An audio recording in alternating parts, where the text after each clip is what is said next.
I want to take a quick look at the readings. Then I want to make 3 points.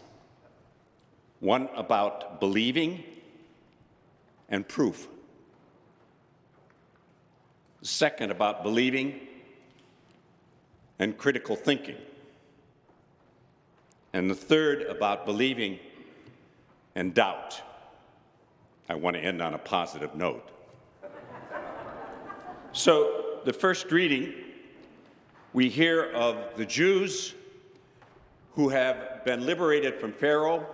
They already saw some signs and wonders that made Pharaoh cave in, and Moses leads them to the edge of the Red Sea. So we read, "The night of the Passover was known beforehand to our fathers, that with sure knowledge of the oaths in which they put their faith, they might have courage." So one of the consequences of faith, if you have faith, there's a certain degree of courage. The real theme of this sermon is captured in the beginning of the letter to the Hebrews, chapter 11, a very famous chapter. And it says, "Faith is the realization of what is hoped for and evidence of things not seen." Evidence of things not seen.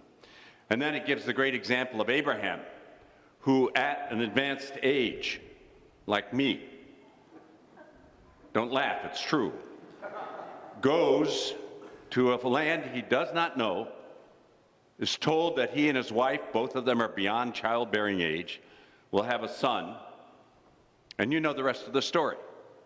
It's a rather extraordinary thing. Keep in mind that whether you're a fan of The Lord of the Rings or any of the great pieces of literature, Odysseus and so on, the journey is what's crucial. People are on a journey. They're trying to reach somewhere. And there's danger and there's peril. So I'm thinking that what I want to call this sermon is the journey of faith. And then the gospel, a little different theme, but very important. He says, "Do not be afraid any longer."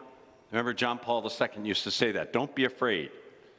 And talk about someone who had courage, someone who faced up to Russia, helped to liberate Poland. He was an extraordinary figure. But it says, "Travel light, gird your loins. The master's returned from a wedding." They don't know when he's returning. If somebody says, "I'll be home at 11, and it's 11:30, you kind of worry.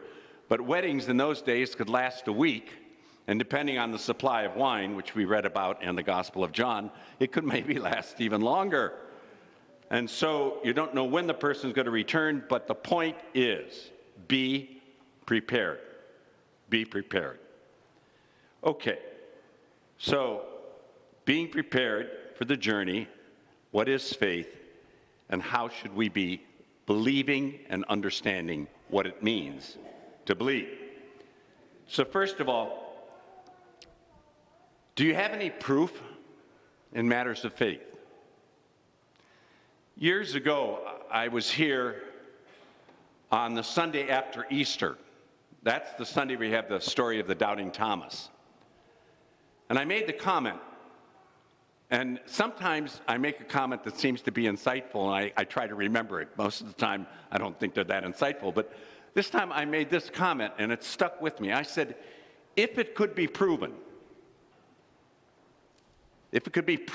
scientifically, which it couldn't be, but if it could be, that Jesus never rose bodily from the dead, I would join the Jewish religion tomorrow. And I'm serious, I would. If Jesus did not rise from the dead, our faith is in vain. Better to be a Jew.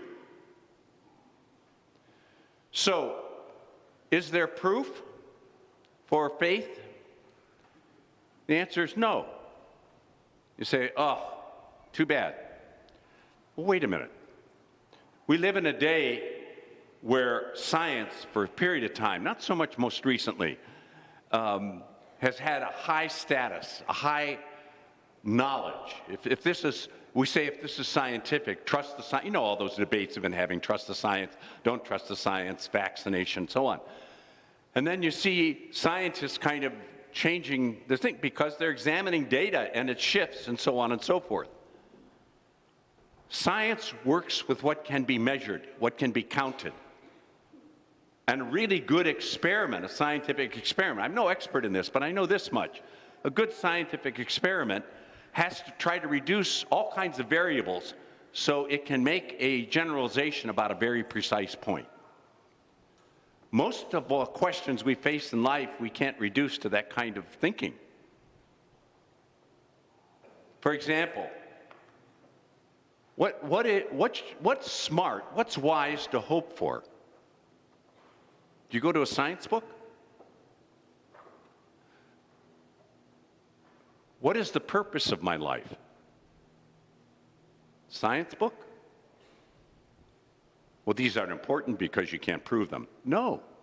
Notice the word at the beginning of the second reading. It was really good. I like this. It says, faith is the realization for what is hoped for and evidence of things not seen. Is there proof for faith? The answer is no. Is there evidence? You betcha. Is there evidence? What are the evidence? Our parents, people that have blessed us with faith, the witness of the martyrs, the cloud of witnesses that also speaks of that, a long history of people. Be careful about the media because you don't read about this and you don't hear about it. It's been documented clearly now ever since the pandemic, the combination of isolation and a blitz of the media constantly about tragedy, crisis, accidents, fire.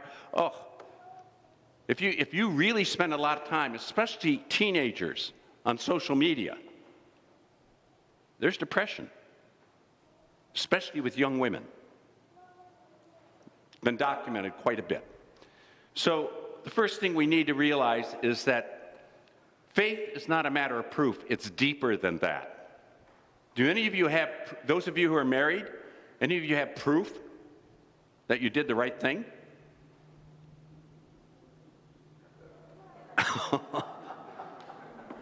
I see this beautiful couple sitting here and they're laughing, nudging each other. Does that mean yes? She's still laughing. I guess not. I don't know. But you don't have proof for the deepest things. So what about the second thing? What about faith and thinking? A lot of theologians, like theology is faith trying to understand in order to understand. It goes out of the Old Testament. Isaiah makes this statement. This is chapter 7. Listen to it. Unless you believe, you will not understand. Unless you believe, you will not understand. What does that sound like? Doesn't that sound like intellectual suicide? Think about it. Unless you believe, you won't understand. So I have to jump off the bridge before I can understand what it is. I don't get it. On the other hand, if you've never been in love and you pick up a poem about love, do you understand it? Aren't there certain things you have to enter into in order to understand them? I mean, you can have an intellectual understanding of something. I specialize in that kind of work. But much deeper is the question of your experience. And sometimes there are insights that come only when you've taken a step that's a risk. There's an awful lot today about critical thinking. Every educational institution, this is what we teach, critical thinking is important. We know that there's a lot of bad news, not just bad news, but wrong news, misinformation. People lie. The Sandy Hook crisis and this dude that's been claiming that it was all a hoax. It's evil. It's evil. 42 million's not enough. Pardon me. I get really angry about this stuff. But there's all this kind of pollution of information out there. So critical thinking is important. It's really important. However, if you think that thinking critically is the most important way of thinking, you're not thinking critically. If you think that thinking critically is the most important way of thinking, you'd never get married. You'd never make any vows. Why do something so foolish that you can't be absolutely sure of? But then here's the other paradox. Can't you actually come to the point where you realize, let's say within a marriage, I'm certain this is what I should have done. I'm in it, and I'm grateful, and we remain committed. You can have certainty, but not proof. I don't want to make this more complex than it needs to be. So let me talk about believing and doubting. If you really believe, do you have no doubts? It's never worked for me. I have lots of doubts about lots of things. Has that destroyed my faith? No. I actually think it strengthened it. But there are ways of doubting that destroy. It's one thing for, I think, a married couple to say to each other, I doubt or I wonder whether we've really done the best we can in our marriage. And then you talk about it. That could be a positive moment. Could be a moment of growth. Have the courage to bring up a question that's a little dicey, you know. But then you could say, I doubt that we ever should have gotten married. This is the beginning. That's not a good doubt. That's not a good doubt. So I think it's very important that doubt, the experience of faith, sometimes is darkness. Sometimes you pray and you say, I don't know what I'm doing. It would be nice if you said, Lord, and you said, yes. I've never had that. I've never heard a voice. I've heard voices, but not the one I want to hear. I'm serious. So when it comes to the area of doubt, I ask you this common example, and keep in mind is Mother Teresa. 40 years of long periods of silence and prayer every morning before she began to take care of and bathe those who were dying. She felt what? The absence of God. Just in, hello, hello, hello. Are you there? There. Nothing. I frequently have that experience. Someone came to me yesterday and said, my prayer life stinks. I said, what are you talking about? What she went on to describe was that she has no feeling in it. I said, do you enjoy gardening? She said, yeah, as a matter of fact, I love to garden. Well, garden. Let that be your prayer.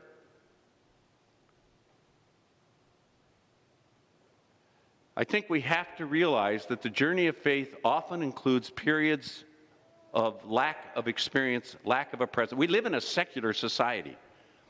In Europe in 1500, most people it was the default position. You believed. It was done.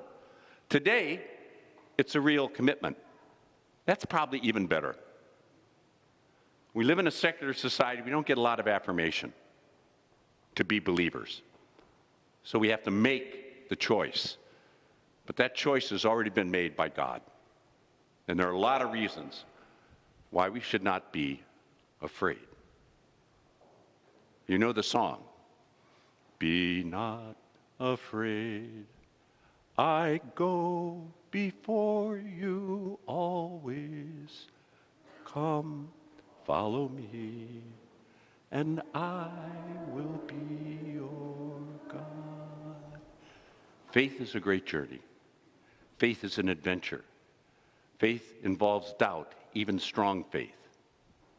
But let's pray that we continue in the faith because we have courage and we can continue to meet the challenges of our day and what we need to do. And to me, folks, that's good news.